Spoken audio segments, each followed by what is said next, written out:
What if I told you that everything you've ever been told about family loyalty, about the people who are supposed to protect you above all else, is a lie?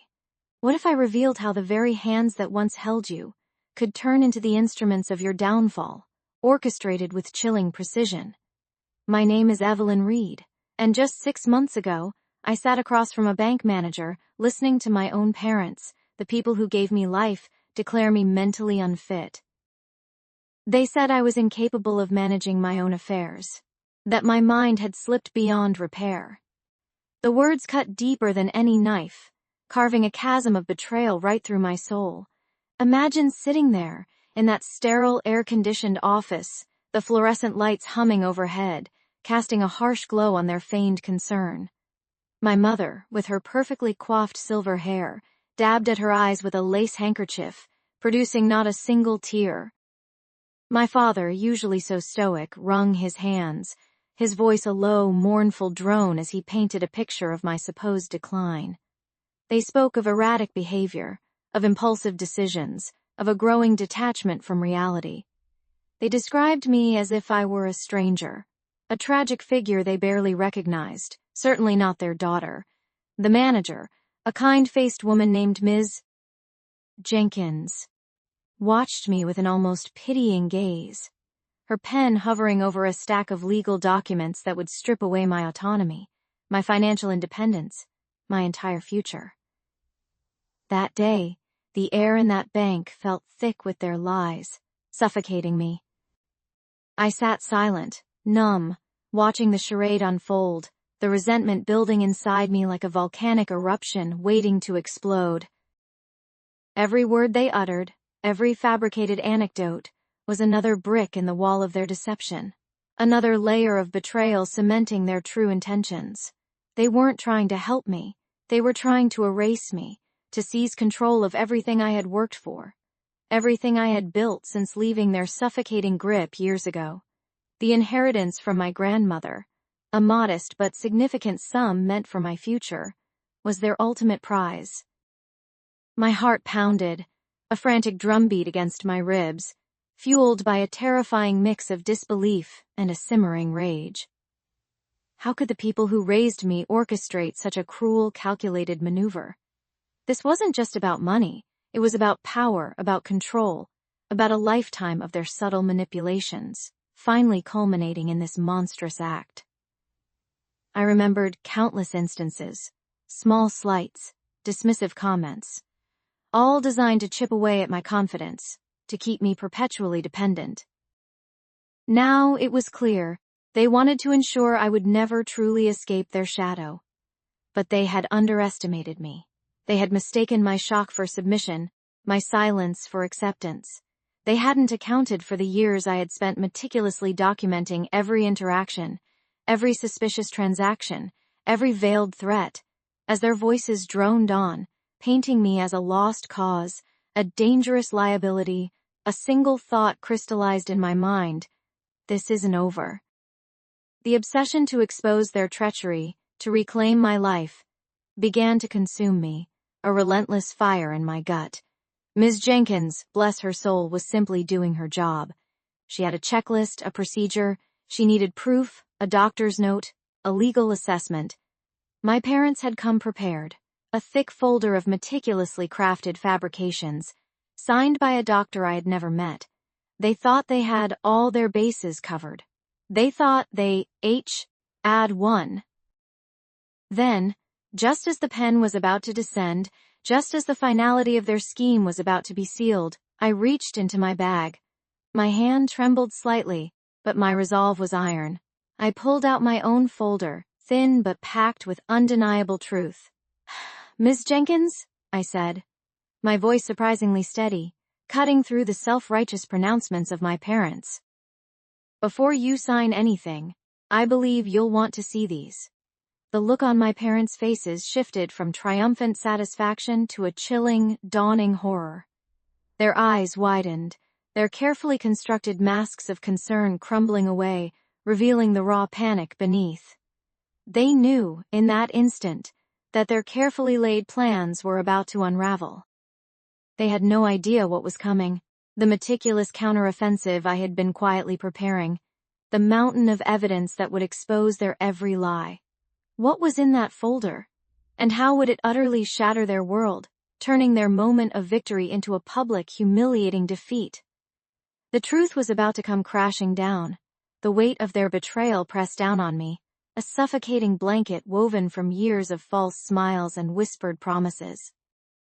My name is Alara, and for as long as I could remember, my parents, Martha and Richard, had been my world. They were the architects of my childhood, the supposed guardians of my future. Yet, their recent actions had shattered that illusion, leaving behind a landscape of resentment and a burning desire for something I couldn't quite name, but felt with every fiber of my being. It all started subtly, like a slow poison seeping into the foundations of our seemingly perfect family life. I had always been the diligent one, the responsible daughter who followed every rule, excelled in school, and never caused a moment of trouble. My parents had praised this, encouraged it, even, molding me into the ideal child they envisioned. I worked tirelessly through college, fueled by their unwavering support, or so I believed. My degree in financial management from a prestigious university in Boston was not just a piece of paper. It was a testament to my dedication, a key to the future I had meticulously planned. I envisioned a life of independence, a career where I could use my skills to build something meaningful, perhaps even help my parents retire comfortably. That was always the dream, the unspoken agreement between us. The first major crack appeared when I landed my dream job right out of college, an analyst position at a reputable investment firm in downtown New York City. The salary was impressive, the benefits substantial, and the opportunities for growth seemed limitless. I was ecstatic, envisioning myself finally contributing, finally standing on my own 2 feet. I called my parents, practically bursting with pride, expecting their unbridled joy. Instead, their reaction was muted. A strange, almost calculating pause on the other end of the line before a lukewarm congratulations. It was unsettling, a discordant note in the symphony of my success. Over the next few months, as I settled into my demanding new role, I noticed a shift in their behavior. They became increasingly solicitous, almost overly so, showering me with gifts and attention that felt unearned, even manipulative. They'd call constantly, asking about my finances, my spending habits, my investments. At first, I attributed it to typical parental concern, a natural curiosity about their daughter's burgeoning independence. But the questions grew more intrusive, more insistent. They started suggesting ways I should manage my money, always steering me towards depositing larger sums into a joint account we had opened years ago for emergencies. "It's safer, Alara," my mother would coo, "for your future. We'll look after it for you." My father would nod sagely in the background, reinforcing her words. A nagging feeling of unease began to gnaw at me. I was making good money, saving diligently, and yet, whenever I tried to discuss my financial goals or make a significant investment on my own, they'd subtly discourage it, always bringing it back to the joint account. It felt like a subtle tug of war, a quiet battle for control over my own resources. I dismissed it as overprotective parenting, a common trait in many families. I loved them, after all, and trusted them implicitly. How could I not? They were my parents. The true turning point, the moment the resentment truly began to fester, happened during a weekend visit home. I had been planning to purchase a small condo in the city, a tangible step towards my independence. I had saved a substantial down payment, meticulously calculated every expense, and was ready to take the leap. I brought it up over dinner, excited to share my plans. Their faces, however, were not filled with pride, but with a mixture of shock and something darker, something I couldn't quite decipher. "A condo, Alara?" my father asked, his voice strained. "But isn't that a bit hasty?" "We've been talking about it for weeks," I countered, confused. "I've saved enough for the down payment, and the mortgage payments are well within my budget." My mother put down her fork, her eyes narrowed slightly. "But what about the money in the joint account, dear? We thought that was for your future, not a down payment on a risky investment. A cold dread began to spread through me. Risky? It's a solid investment, and it's my money. And besides, I have plenty saved outside of that account too. Their exchange of glances was swift, almost imperceptible, but I caught it. It was a look of complicity, a silent agreement that sent a shiver down my spine. That night, sleep eluded me. The seeds of doubt had been planted, and they were growing rapidly, suffocating the last vestiges of my naive trust. I started to question everything, every helpful suggestion, every loving gesture. The perfect family facade was cracking, revealing something far more sinister beneath. The resentment was a dull ache at first, then a throbbing pain, fueled by the dawning realization that the people I loved most might have ulterior motives. Motives that jeopardized my financial independence, and ultimately, my future. This was not just about money, it was about control, about a betrayal that cut deeper than any financial loss ever could. My entire understanding of family was beginning to unravel, leaving me adrift in a sea of suspicion and a growing, dangerous anger. The muted congratulations from my parents, Martha and Richard, gnawed at me. It was a dissonant chord in the symphony of my success, an unsettling feeling that festered into something colder, something more insidious. I tried to dismiss it, to rationalize their strange reaction. Perhaps they were simply overwhelmed, or maybe they harbored a quiet fear of me leaving home, of growing too independent. I wanted to believe that, desperately, but the seed of doubt had been planted, and it began to sprout tendrils of suspicion. My first few months in New York were a whirlwind of new experiences, challenging projects, and the exhilarating rush of building a life entirely on my own terms. I embraced the city's relentless pace, finding solace and purpose in my work. The initial weekly calls with my parents slowly dwindled to bi-weekly, then monthly.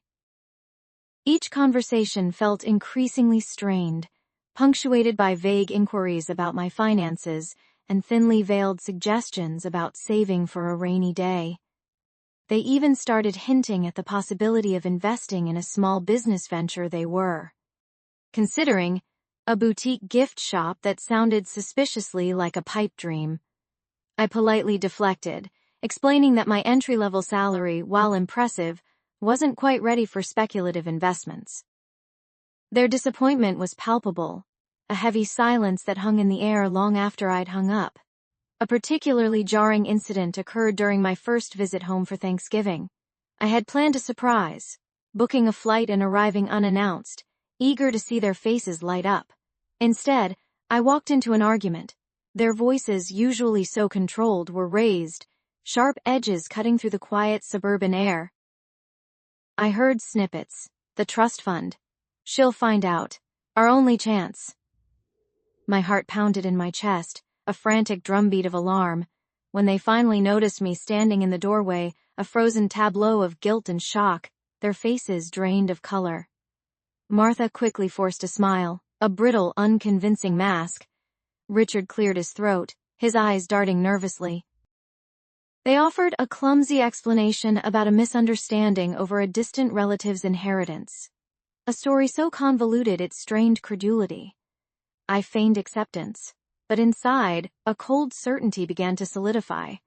The pieces were starting to fit, forming a picture I didn't want to see. The trust fund comment echoed in my mind, a persistent whisper. I remembered vague discussions from my childhood, casual mentions of a legacy, a nest egg set aside for my future. I had always assumed it was a general concept, not a tangible asset. Now, a frantic energy propelled me. I started digging, subtly at first, through old family documents I'd left behind, then more aggressively scrutinizing bank statements and legal papers I found tucked away in a dusty box in my old bedroom closet. My parents were meticulous, almost obsessively so, with their paperwork, yet these particular documents seemed hidden. One afternoon, while they were out, I found it, a faded certificate detailing a substantial trust established in my name by my maternal grandparents, set to mature on my 25th birthday. My 25th birthday was only 6 months away. The terms were clear. I was the sole beneficiary, and the funds were to be released directly to me. A wave of relief washed over me, quickly followed by a chilling realization. Why had they never mentioned it? Why the secrecy? And why the sudden intense interest in my financial situation? Their whispered conversations about the trust fund. The relief curdled into a bitter understanding. This wasn't about a misunderstanding. It was about deliberate concealment, a carefully constructed deception. My mind raced, connecting the dots. Their lukewarm reaction to my dream job, their constant probing about my finances, the sudden interest in their own business venture. It all pointed to one terrifying conclusion. They weren't just hiding the trust, they intended to intercept it. The thought sent a jolt of ice through my veins. The people I had loved and trusted implicitly, the very foundation of my world, were actively plotting against me. The next few weeks were a blur of internal turmoil.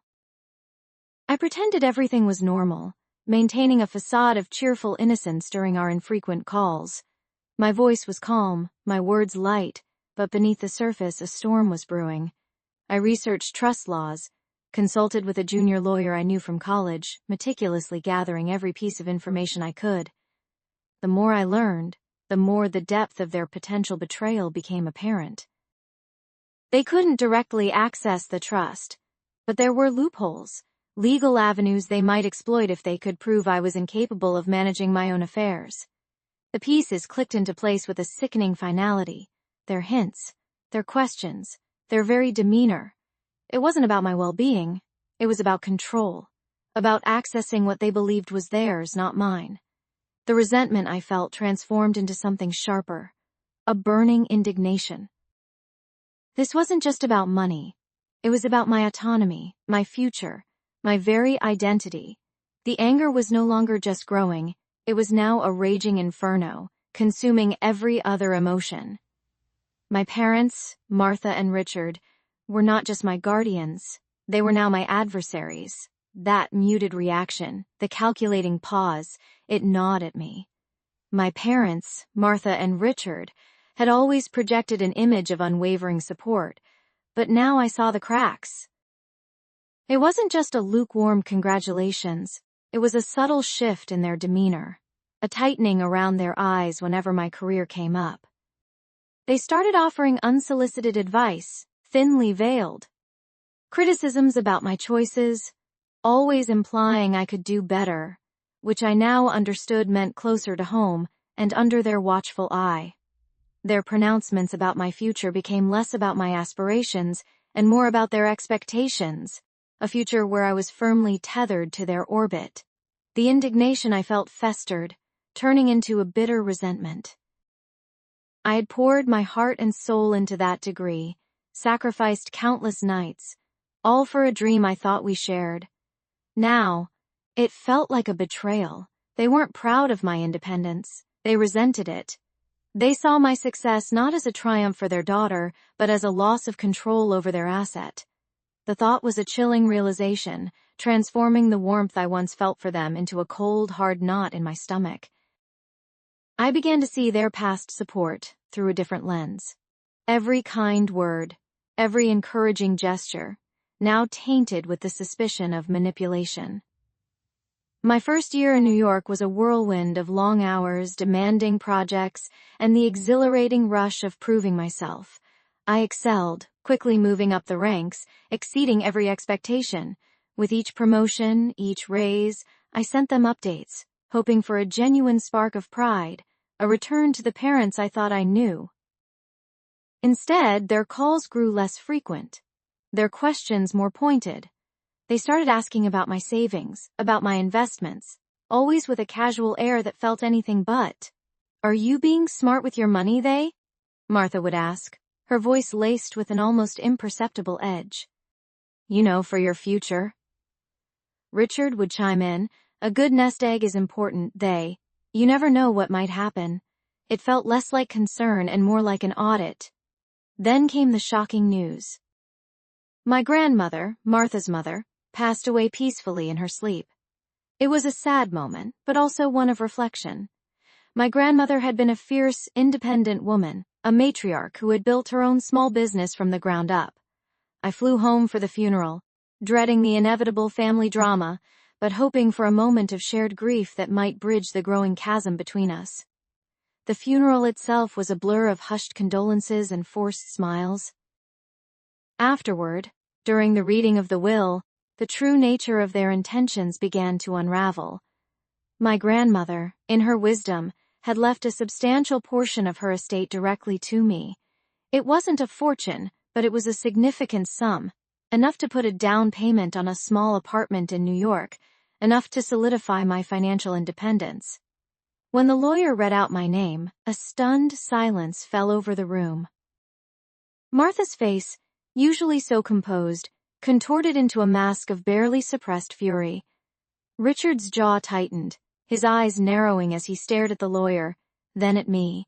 It was a look I had never seen before, a possessive, almost predatory glint that sent a shiver down my spine. Later that evening, the carefully constructed facade crumbled. "How could she do this, Martha hissed, her voice barely a whisper, but laced with venom. "After everything we've done for you, she just gives it away to you like that?" Richard paced the living room, his hands clenched into fists. "It was always meant for us, for the family, not for you to squander in that God-forsaken city." Their words hit me like a physical blow. The money wasn't just a gift, it was a symbol of my grandmother's faith in me, her recognition of my hard work and independence. For them, it was an inheritance stolen, a resource diverted from their perceived control. The argument escalated into a full-blown confrontation. I tried to explain, to reason with them, to remind them of my grandmother's wishes, her belief in me, but they wouldn't listen. They saw only their perceived loss, their entitlement. They accused me of manipulating my grandmother, of being selfish, of forgetting where I came from. The accusations stung, each word a fresh wound. I realized then, with a heartbreaking clarity, that their love was conditional, their support a transaction. My success, my independence, threatened their narrative, their control. That night, I didn't just feel resentment. I felt a profound sense of betrayal. The people who were supposed to be my safe harbor had become a storm. The anger that had been simmering beneath the surface erupted into a full-blown inferno. This wasn't just about money anymore. It was about reclaiming my narrative, my autonomy, my very identity. They had tried to diminish me, to control me, to strip me of what was rightfully mine. But they had underestimated me. They had ignited a fire they couldn't possibly hope to extinguish. My parents, Martha and Richard, were no longer just my guardians. They were now my adversaries, and I was ready for battle. My mind raced, every nerve ending alive with a cold, calculated fury. The initial shock had worn off, replaced by a steely resolve. My parents, Martha and Richard, had played their hand, and now it was my turn.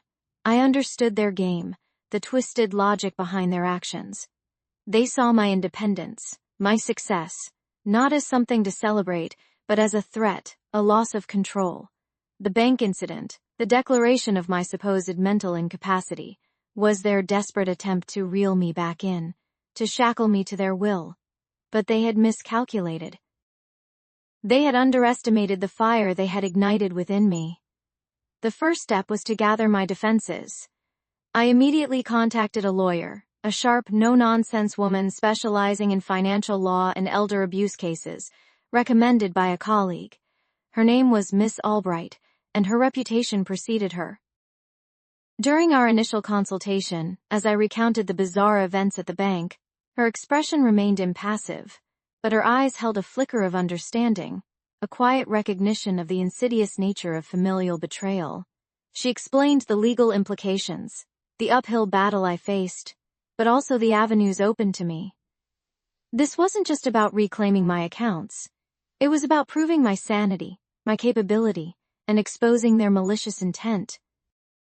The next few weeks were a blur of legal appointments, gathering documents and recounting the painful history of my relationship with my parents. Each memory I pulled from the recesses of my mind, Each anecdote I shared with Miss Albright chipped away at the idealized image I once held of Martha and Richard.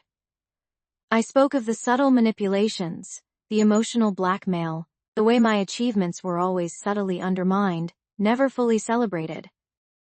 It became clear that their support had always been conditional, a leash disguised as a loving embrace.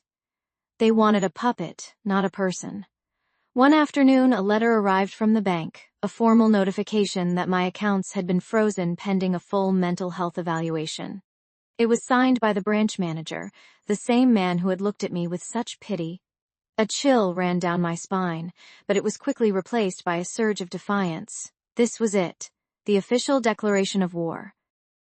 They thought they had cornered me, stripped me of my resources, but they had only strengthened my resolve. Miss Albright advised me to undergo an independent psychological assessment immediately. "We need irrefutable proof, Ilara," she had stated, her voice firm. "Something that stands up in court against their spurious claims." I agreed without hesitation. The thought of having my mental state scrutinized was unsettling, but I knew it was a necessary step. I found a highly respected psychologist, Dr. Eleanor Vance, known for her ethical practices and thorough evaluations. The sessions with Dr. Vance were surprisingly cathartic. She was kind, perceptive, and listened without judgment. I spoke of my ambitions, my career, my friends, my plans for the future. I detailed the emotional toll my parents' actions had taken, the confusion, the anger, the profound sense of betrayal. It wasn't about convincing her I was sane. It was about laying bare the truth of my experience, the resilience I had cultivated despite, or perhaps because of, their constant attempts to control me. Dr. Vance's report was comprehensive and unequivocally stated that I was of sound mind, fully capable of managing my own affairs, and that there was no evidence of any mental incapacity. It was a powerful document, a shield against their slanderous accusations. Armed with this, and with Ms. Albright's strategic guidance, we prepared our counterattack.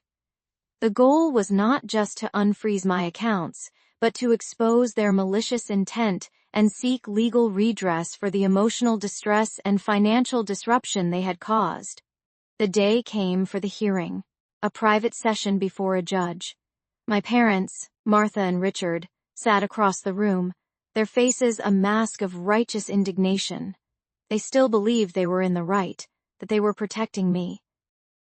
Their lawyer, a slick, condescending man, presented their case, painting me as an unstable, impulsive young woman who had fallen prey to the temptations of the city and was squandering her inheritance. He even hinted at a hidden drug problem, a baseless accusation that made my blood boil. Then it was our turn. Ms. Albright methodically dismantled their claims, presenting Dr. Vance's report, my impeccable financial records, and a detailed account of my professional achievements.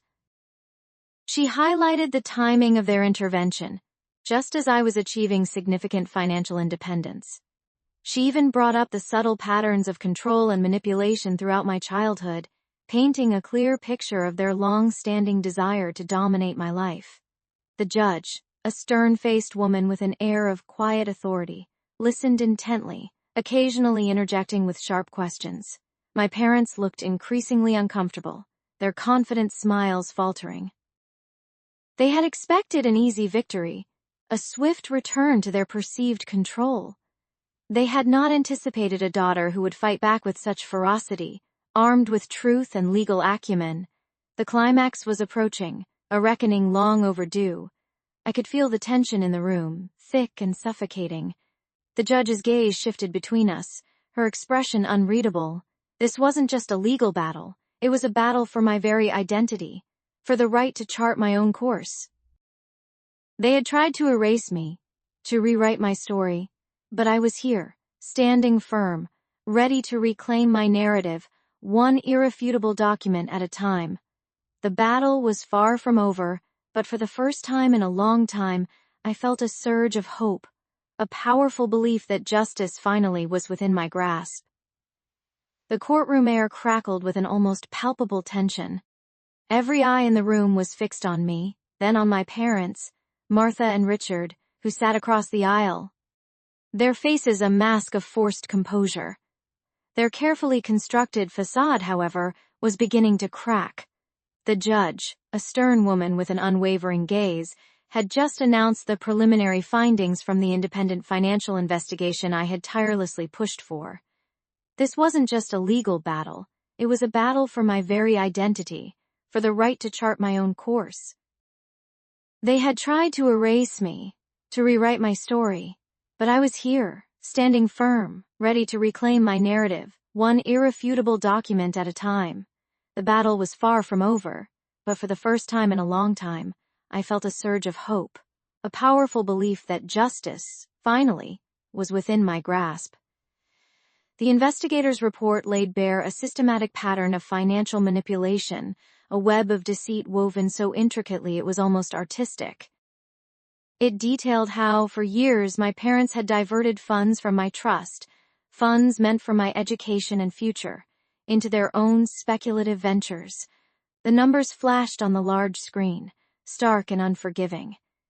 Each digit was a fresh stab, a painful reminder of their calculated betrayal.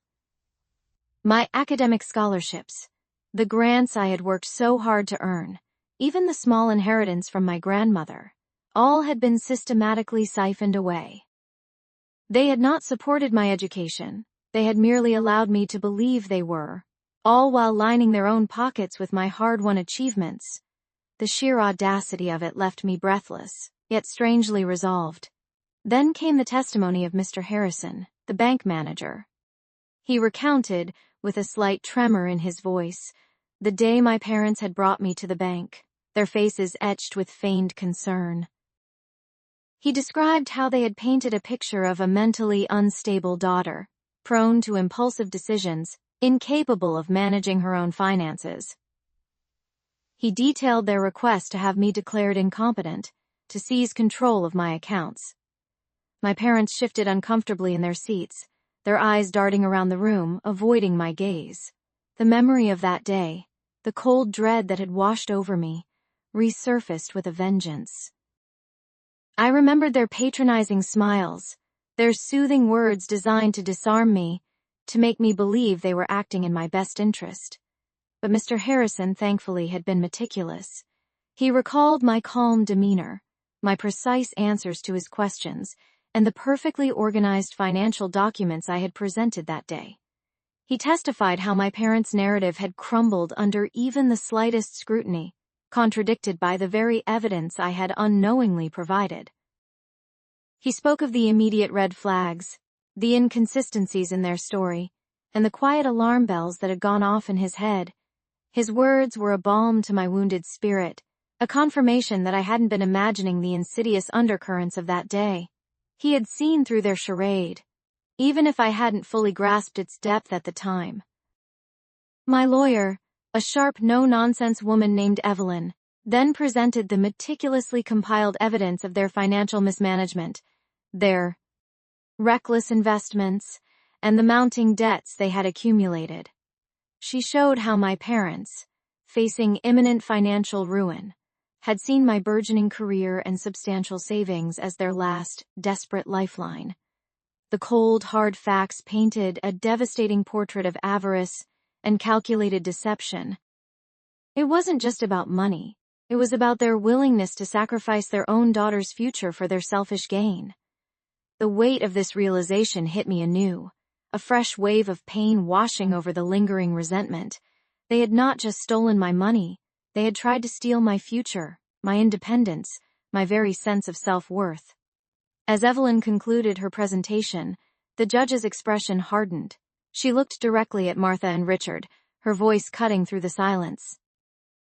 Given the overwhelming evidence presented, and the compelling testimony of Mr. Harrison, it is clear that a grave injustice has been attempted here. The court finds sufficient grounds to proceed with charges of financial fraud and attempted conservatorship abuse.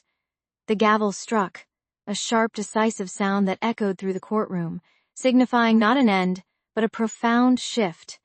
My parents' faces, once so carefully composed, finally crumbled. Richard's jaw dropped, his eyes wide with a mixture of shock and disbelief. Martha's hand flew to her mouth, a small, choked gasp escaping her lips. The air left their sails, their carefully constructed world collapsing around them. A wave of something akin to exhaustion, yet tinged with a strange sense of vindication, washed over me. It wasn't the triumphant roar I might have imagined, but a quiet, profound sense of release. The battle was far from over, but this was a significant victory. I had faced them, not with anger, but with truth, with irrefutable evidence.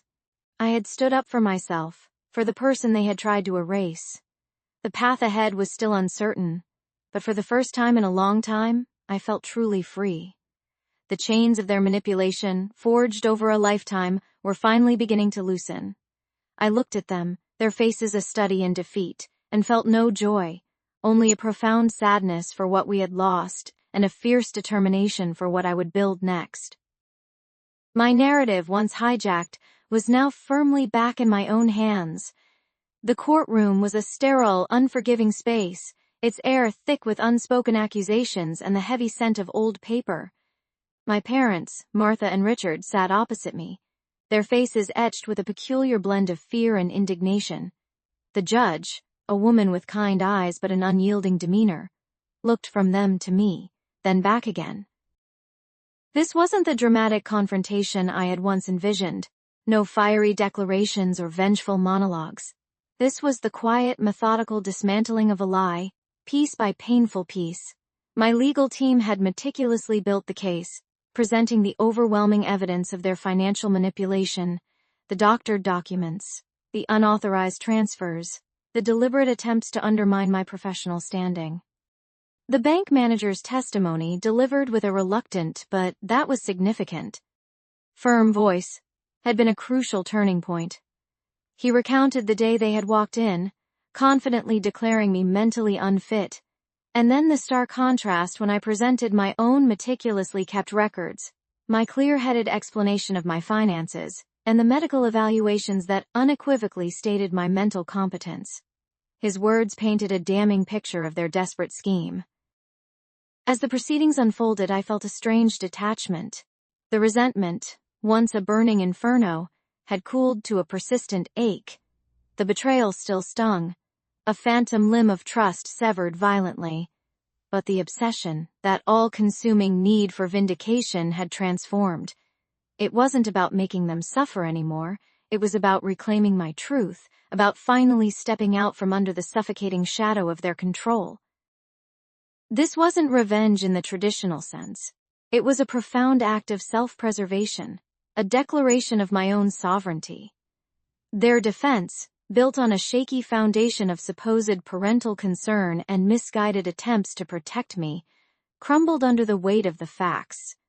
They tried to paint me as ungrateful, as swayed by malicious outsiders, as a child who had forgotten her upbringing.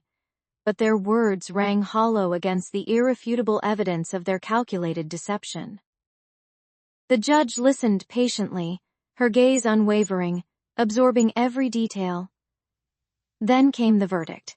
Not a thunderous pronouncement, but a calm, measured delivery of justice. My parents were found liable for financial fraud and emotional distress. The judge ordered them to pay significant restitution, not just for the money they had stolen, but for the damage they had inflicted on my career, my reputation, and my peace of mind.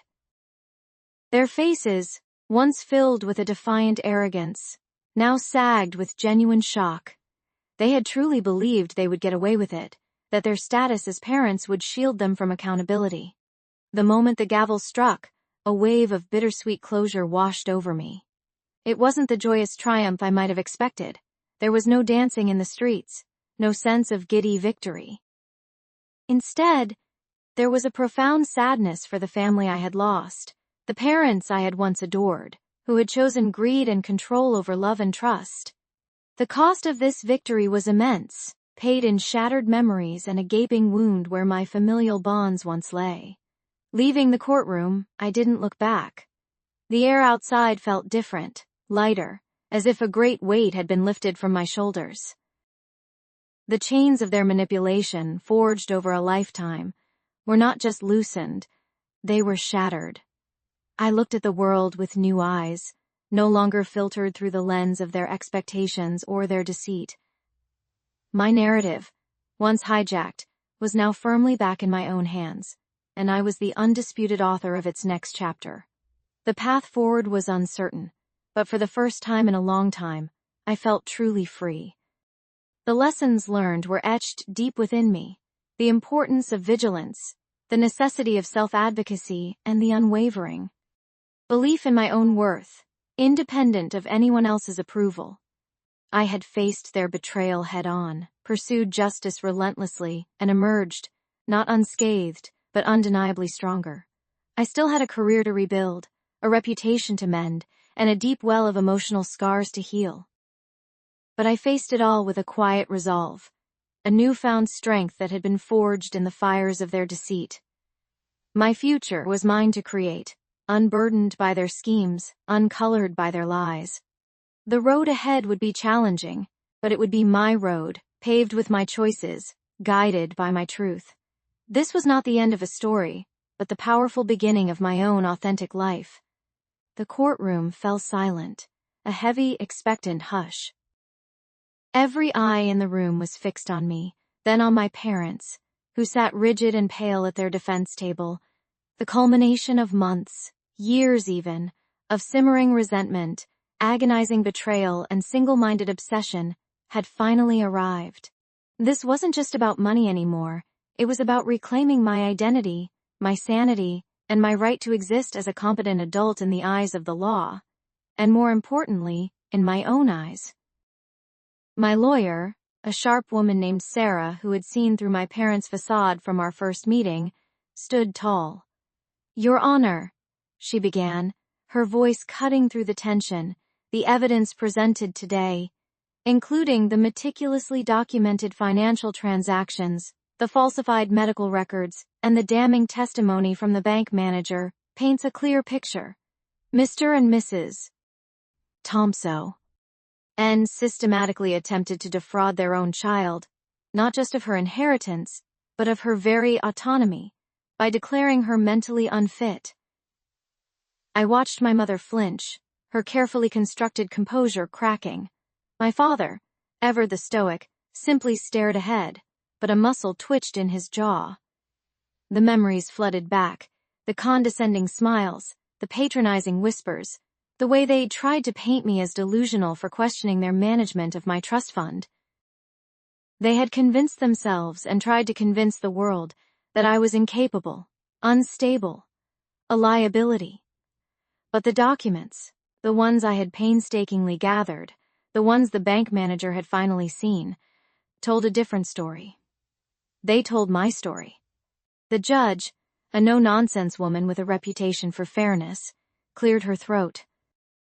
"Given the overwhelming evidence, including the defendant's admitted attempts to transfer funds and the clear pattern of manipulation, I find in favor of the plaintiff. Furthermore, due to the egregious nature of these actions, particularly the attempted medical fraud, I am referring this case to the district attorney for potential criminal charges of elder abuse and attempted fraud. The plaintiff's full inheritance with interest is to be immediately returned, and a restraining order is hereby issued preventing the defendants from any contact with their daughter." A wave of something indescribable washed over me. It wasn't elation, not exactly. It was heavier, more profound. The air left my lungs in a long, slow exhale I hadn't realized I was holding. This was it. The moment of justice. Their faces, contorted now in shock and disbelief, were etched into my mind. They had underestimated me, dismissed me, and in their greed, they had finally overplayed their hand. Leaving the courthouse, the afternoon sun felt different, lighter. The city noise, usually a cacophony, seemed to hum with a new kind of freedom. Sarah walked beside me, her arm linked through mine. "You did it," she said, her voice soft but firm. "You stood up for yourself. That takes incredible courage." I nodded, still processing. The victory felt immense, a mountain finally scaled. But beneath the triumph, a bittersweet ache lingered. My parents, the people who had brought me into this world, were now strangers, legally barred from my life. The family I had yearned for, the one I had tried so desperately to salvage, was irrevocably shattered. There would be no reconciliation, no heartfelt apologies, no healing, just a clean break, enforced by law. In the days and weeks that followed, the financial restitution arrived, a substantial sum that represented not just money, but my future, my independence. I invested wisely, started the small art studio I'd always dreamed of, and began to build a life entirely on my own terms. The fear that had gnawed at me for so long, the fear of being controlled, of being dismissed, slowly began to recede. The journey had been brutal, a descent into the darkest corners of family betrayal. I had become obsessed, consumed by the need to expose their lies, to prove my own worth. That obsession had propelled me forward, but it had also cost me dearly, stripping away innocence and trust. Yet, standing in my sunlit studio, paintbrush in hand, I knew it had been worth it. The peace I felt now was hard-won, a quiet, steady strength forged in the fires of conflict.